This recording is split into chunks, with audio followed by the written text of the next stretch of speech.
আসসালামু আলাইকুম। নতুন একটি ভিডিওতে আবারও স্বাগত। আজ আমরা আইভরি কোস্ট বনাম নরওয়ের নকআউট পর্বের ম্যাচটি নিয়ে আলোচনা করব। আর আমার চ্যানেল নতুন হয়ে থাকলে ভিডিওতে একটি লাইক দিয়ে চ্যানেলটি সাবস্ক্রাইব করে রাখবেন। ধন্যবাদ। তো শুরু করি। আইভরি কোস্ট বনাম নরওয়ের মধ্যকার ফিফা বিশ্বকাপ ম্যাচটি ৩০ জুন ২০২৬ মঙ্গলবার বাংলাদেশ সময় রাত ১১টায় শুরু হবে।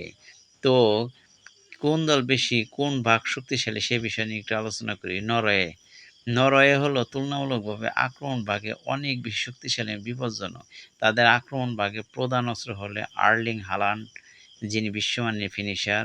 এছাড়া তাদের মাঝমাঠে মার্টিন ওডেগার্ডের মতো সৃষ্টিশীল খেলোয়াড় রয়েছে। নরওয়ের দল সাধারণত দ্রুত কাউন্টার অ্যাটাক এবং বল পজিশনে আধিপত্য বিস্তার করে খেলে পছন্দ করে। তো আইভরি কোস্টের শক্তিশালী দিক, আইভরি কোস্টের সবচেয়ে বড় শক্তি এবং তাদের শারীরিক সক্ষমতা, ক্ষিপ্রতা ও ডিফেন্সিভ মিডফিল্ড। তাদের মাঝ মাঠে নেতৃত্বে আছেন ফ্রাঙ্কেসি, ইব্রাহিম ছাঙ্গার, যারা অত্যন্ত শক্তিশালী এবং বল কাটতে দক্ষ। এছাড়া আক্রমণভাগে সেবিস্তিয়ান হেলারের মতো অভিজ্ঞ স্ট্রাইকার রয়েছে। তারা যে কোনো শক্তিশালী প্রতিপক্ষের রক্ষণভাগের জন্য বড় চ্যালেঞ্জ তৈরি করতে পারে। ম্যাচটি নকআউট পর্যায়ে হওয়ায় উভয় দল নিজেদের সেটা দিয়ে লড়বে। কাগজে কলমে আক্রমণভাগের শক্তিতে নরওয়ে সামান্য এগিয়ে থাকলেও আইভরি কোস্টের স্বাভাবিক ফুটবল ও কৌশল নরওয়ের জন্য বড় পরীক্ষা হতে পারে। তো ভিডিওটি কেমন লাগলো জানাবেন। ধন্যবাদ সবাইকে।